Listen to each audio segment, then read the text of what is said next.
Mental stress आज के समय में सबसे तेजी से बढ़ती हुई बीमारी बन रही है। जी हाँ, इसका सीधा असर हमारे मानसिक और शारीरिक सेहत पर पड़ता है। इसके चलते जहां देश भर में लाखों युवा, लाखों लोग आज डिप्रेशन की चपेट में हैं, तो वहीं भारत सरकार की ओर से भी इस दिशा में बड़ा कदम उठाया गया है। जी हाँ, बजट 2026-27 में इसे लेकर विशेष प्रावधान किया गया है, क्योंकि आज के समय में मेंटल स्ट्रेस, डिप्रेशन काफी ज्यादा आम हो गया है और हर 5 में से 3 लोग इसकी चपेट में हैं। संसद में लगातार 9वां बजट पेश करते हुए वित्त मंत्री निर्मला सीतारमण ने घोषणा की कि भारत में मानसिक स्वास्थ्य सेवाओं को मजबूत करने के लिए नए नेशनल लेवल के मेंटल हेल्थ इंस्टीट्यूट स्थापित किए जाएंगे।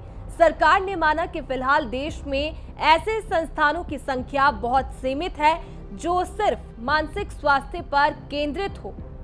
बजट के अनुसार रांची और तेजपुर में 2 नए राष्ट्रीय मानसिक स्वास्थ्य संस्थान स्थापित किए जाएंगे। ये संस्थान इलाज, उच्च शिक्षा, ट्रेनिंग और पॉलिसी आधारित रिसर्च के लिए राष्ट्रीय केंद्र के रूप में काम करेंगे। इनका उद्देश्य उन क्षेत्रों तक बेहतर मानसिक स्वास्थ्य सेवाएं पहुंचाना है जहां अब तक स्पेशलाइज्ड सुविधाएं सीमित रही है, खासकर पूर्वी और उत्तर पूर्वी भारत में। इस बजट की सबसे बड़ी घोषणा मानी जा रही है NIMHANS2 यानी बेंगलुरु स्थित नेशनल मेंटल हेल्थ और इंस्टीट्यूट ऑफ न्यूरो साइंस के मॉडल पर एक दूसरा कैंपस। ये नया कैंपस उत्तर भारत में स्थापित किया जाएगा, जहां अब तक एडवांस मेंटल हेल्थ और न्यूरो साइंस संस्थानों की भारी कमी रही है। यहां गंभीर मानसिक रोगों का विशेष इलाज, ट्रॉमा और आपदा से जुड़े मामलों का प्रबंधन, मनोचिकित्सा, मनोविज्ञान और न्यूरो साइंस में high level research, post graduate और स्पेशलिस्ट ट्रेनिंग पर खास ध्यान दिया जाएगा।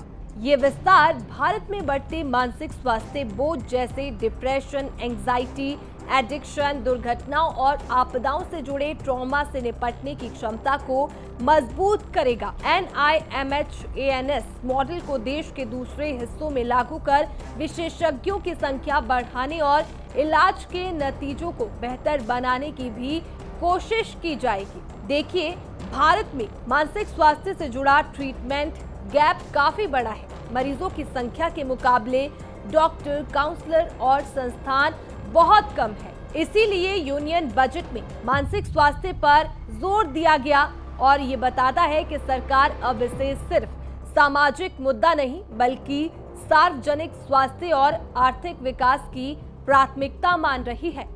सरकार की ओर से उठाए गए इस कदम को लेकर आप लोगों की क्या कुछ राय है, कमेंट बॉक्स में जरूर बताइएगा।